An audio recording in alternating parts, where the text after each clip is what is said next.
Sokhna Benga, comme elle l'a dit, hein. Mais Sokhna Benga, c'est le métissage sénégalais. Je suis fille de Sérère et de Diola, fille de Lébou, de Peul. Je suis toutes ces ethnies du Sénégal combinées ensemble, parce que c'est ça le Sunugal. Le Sénégal, parce que c'est ce pays qui m'a porté, qui m'a appris ce qu'est le monde, qui m'a donné un discours qui est différent du discours sur le plan international envers l'humain.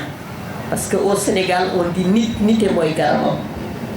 Parce que quand on est un homme ou une femme, si on n'est pas humain, ça veut dire qu'il y a quelque chose qui pose problème. Donc je me présente comme enfant de toutes les nations, enfant de toutes les ethnies, enfant de la diversité. Enfant de la diversité. Donc je suis écrivain, mais professionnellement, parce que les gens en parlent très peu, je suis administrateur des affaires maritimes. Pendant longtemps, ça a été un métier d'homme. Et nous avons été les premières femmes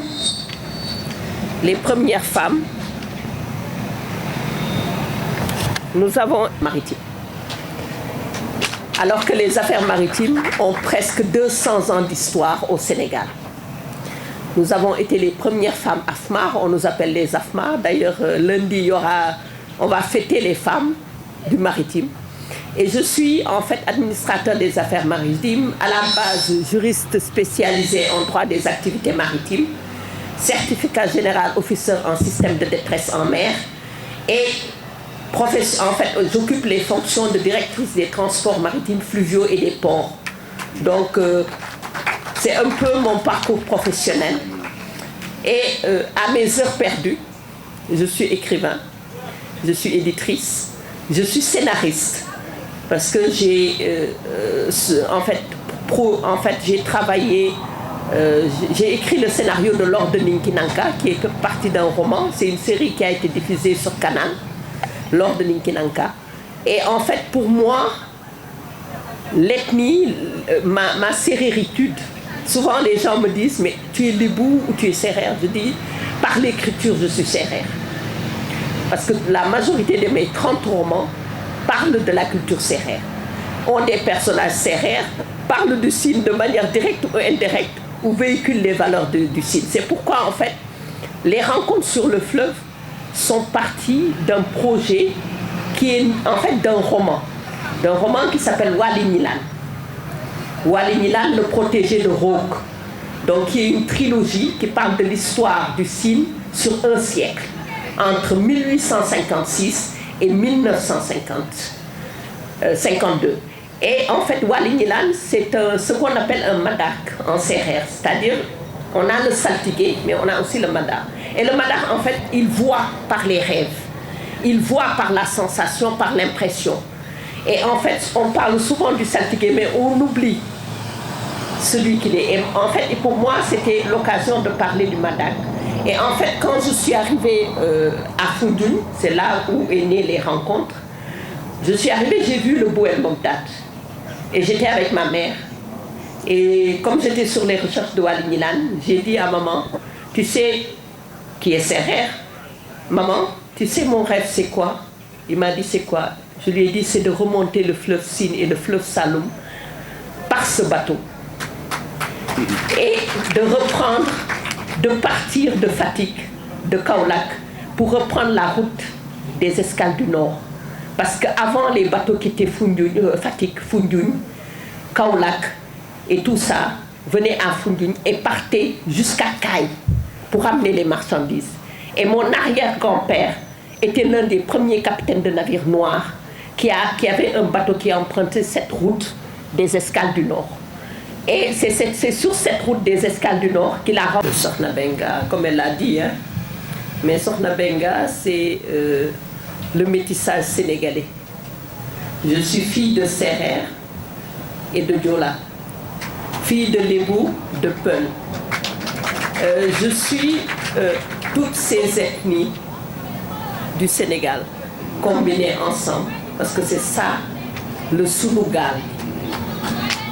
Le Sénégal, parce que c'est un pays qui m'a porté, qui m'a appris ce qu'est le monde, qui m'a donné un discours qui est différent du discours sur le plan international envers l'humain. Parce qu'au Sénégal, on dit nit et moi également. Parce que quand on est un homme ou une femme, si on n'est pas humain, ça veut dire qu'il y a quelque chose qui pose problème. Donc je me présente comme enfant de toutes les nations, enfant de toutes les ethnies, enfant de la diversité. Enfant de la diversité. Donc je suis écrivain, mais professionnellement, parce que les gens en parlent très peu, je suis administrateur des affaires maritimes. Pendant longtemps, ça a été un métier d'homme. Et nous avons été les premières femmes.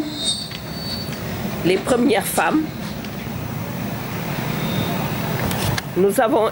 Ça marche pas. Il va le régler. Il faut continuer à parler. Vas-y. Ça marche pas. Nous avons été... Il va régler. Parle. Nous avons été... Tu as la voix, avec ta voix. Ça marche pas. Nous avons été, moi et Madame la ministre de la Culture, de l'économie maritime actuelle, Madame Fatou Diouf, le docteur Fatou Diouf, Anna Sow et Thiofane Ndiaye Dramé, les premières femmes administrateurs des affaires maritimes.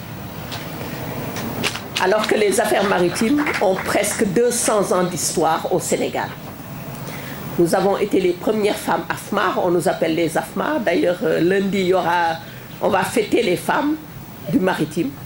Et je suis en fait administrateur des affaires maritimes, à la base juriste spécialisé en droit des activités maritimes, certificat général officer en système de détresse en mer et en fait, j'occupe les fonctions de directrice des transports maritimes fluviaux et des ports.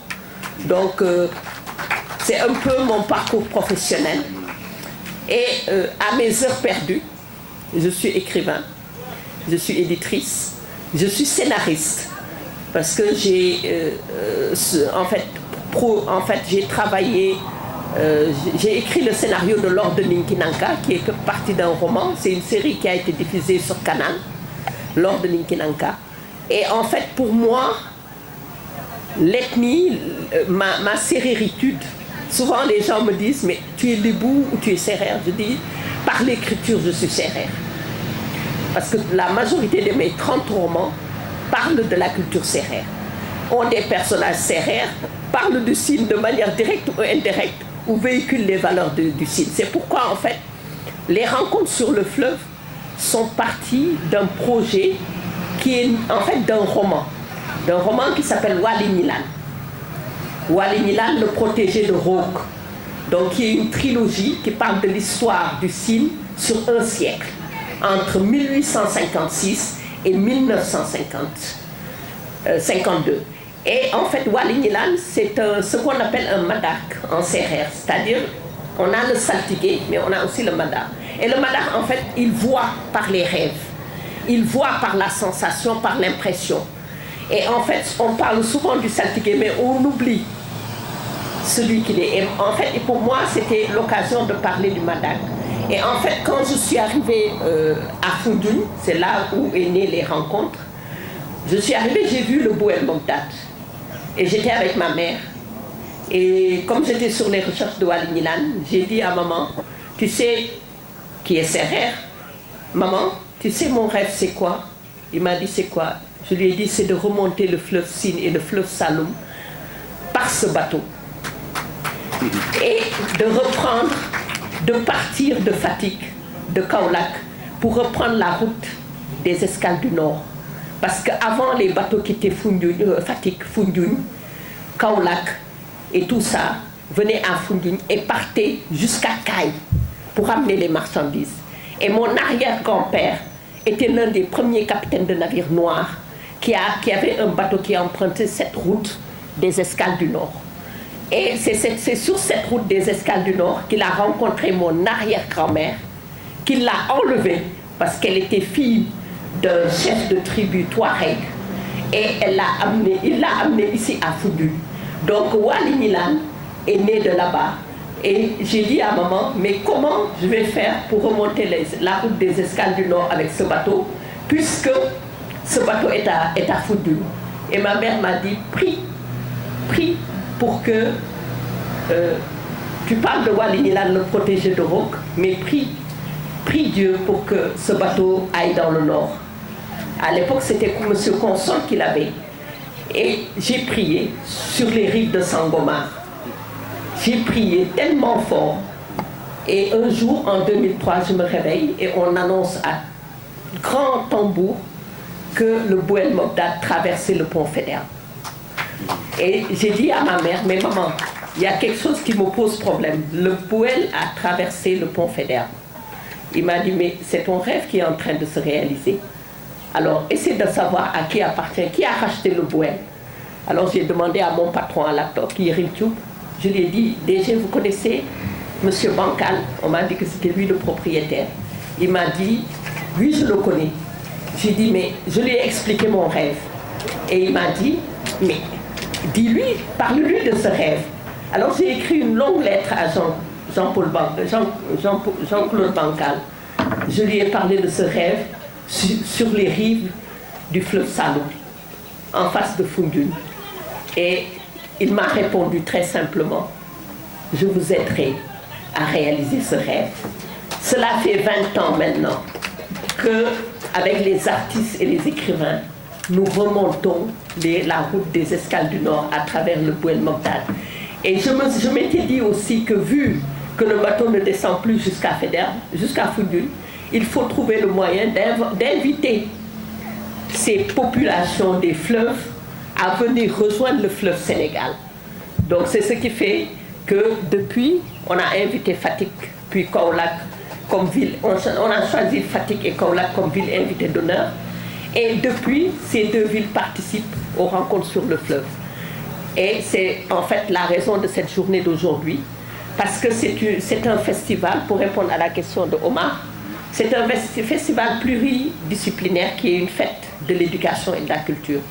Je dis que le festival n'est rien sans les jeunes, n'est rien sans les élèves, sans les scolaires. Nous avons vos amis, ceux qui ont le même âge que vous, qui sont dans le festival depuis 2006. En 2006, ils avaient entre 7 et 9 ans. Alors, rajoutez 20 et quelques années, vous comprendrez le résultat de ce festival-là. Au début, nous avions certaines écoles qui étaient à 50% de réussite. Mais avec le soutien du festival, parce qu'on a instauré ce qu'on appelle les cadeaux et récompenses aux meilleurs élèves, aux élèves méritants, pas les meilleurs élèves, mais les élèves méritants, c'est-à-dire les élèves qui ont fait des efforts considérables pour aller de l'avant. Et on a instauré un système de bourse, on a instauré un système de récompense. On a instauré également ce qu'on appelle le trophée du gouverneur. C'est un prix pour le meilleur texte qui a été fourni par un élève sur le thème général. Le thème général de cette année, c'est, parce qu'on a fait plusieurs thèmes. L'année dernière, c'était, il y a 2 ans, c'était...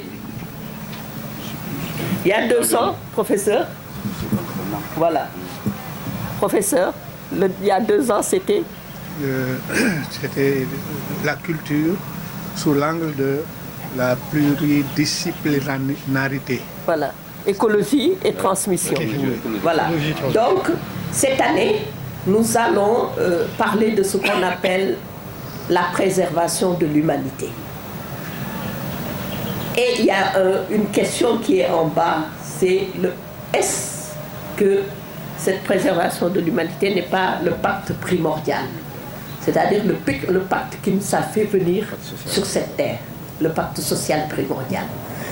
Et en sous-thème, nous avons Yar, Yir, ak Yiw. Et en fait, les rencontres, c'est quoi? Les rencontres, c'est daje. Daje boo gis am na lu muy jur parce que daje boo xam ne day jur fitna amul njëriñ daje pour mu am solo foog mu nekk daje boo xam ne ku nekk boo demee dafa am looy yóbbaale di nga am looy bàyyi waaye di nga am looy yóbbaale te li ngay yóbbaale mooy ëpp solo que li nga bàyyi. Donc cette rencontre, nous avons les femmes transformatrices qui font ce qu'on appelle les produits du terroir, de leur terroir. Nous avons les écrivains, nous avons les artistes plasticiens, nous avons les réalisateurs, nous avons les enseignants, nous avons les journalistes. C'est-à-dire que nous avons tous les corps que vous pouvez imaginer qui vont décliner dans leur art respectif. Et les artistes, bien sûr, qui sont là-bas en train de nous faire quelque chose, qui vont décliner dans leur art ou dans leur profession ce qu'ils entendent du thème. C'est très important parce que en 20 ans, on a fait énormément de choses. On a aidé beaucoup de gens à aller de l'avant. Aujourd'hui, nous avons des élèves boursiers qui sont à l'étranger. Nous avons des élèves boursiers moi, je rencontre souvent des élèves qui m'appellent, qui sont devenus adultes. J'ai rencontré il y a quelque temps un jeune de Podor. Je le rencontre, il me dit, Madame Benga, vous ne me reconnaissez pas. J'avais 6 ans quand vous avez commencé à me donner une bourse. Et c'est une bourse qui dure sur 4 ans, le temps des études. Donc, on m'a donné cette bourse pendant 4 ans. Ça m'a permis de rester à l'école, mais surtout de devenir qui je suis aujourd'hui. Nous avons des anciens élèves des rencontres qui sont aujourd'hui des designers, qui sont aujourd'hui des gens qui occupent des postes de responsabilité, qui sont des gens, parce que quand, de manière, pourquoi je parle des bénéficiaires? Parce que les bénéficiaires, ce n'est pas seulement les élèves, ce sont les jeunes artistes, ce sont les jeunes qui sont à l'université, ce sont des jeunes travailleurs, parce qu'on ne ferme pas la porte. Ce qui nous intéresse, c'est aider les gens qui sont dans le besoin. Si aujourd'hui, en tant qu'élève, vous avez des difficultés pour s'en sortir à l'école, n'hésitez pas à appeler le projet. Le projet, c'est nous avons 2 figures dans ce projet. Tessa, lève-toi. Détier, lève-toi. Donc nous avons 2 figures. C'est eux le secrétariat administratif des rencontres. Et si vous avez besoin de cahiers, de bics, de cartables, d'un montant pour payer votre scolarité, n'hésitez pas à appeler. Vous comprenez? Nous sommes autant de mains qui sommes là ensemble, serrés les uns contre les autres, pour aider le plus qu'on peut. Voilà, donc c'est juste pour introduire ce que j'avais à dire par rapport au projet, pour vous dire que c'est un projet, c'est notre projet, mais c'est aussi votre projet. Vous les enfants du Sénégal, comme je le dis, votre sourire, voir le sourire sur vos lèvres vaut tous les sacrifices. Parce que vous êtes la jeunesse vous êtes les adultes de demain. Si on ne vous donne pas les meilleures conditions pour réussir dans la vie, si on vous laisse fragile avec vos parents et que vous n'êtes pas capable d'aller de l'avant, et qu'il y a des gens au Sénégal qui ont quelque chose, qui ont de l'argent, qui ont des moyens pour vous aider à vous en sortir et qui restent sans rien faire. Je pense que demain, on nous appellera sur nos tombes respectives pour nous demander qu'est-ce qu'on a fait pour les autres. Et je pense que c'est une responsabilité que nous ne voulons pas assumer demain. Nous voulons dire demain que nous avons fait quelque chose pour cette jeunesse. Je vous remercie. Micro.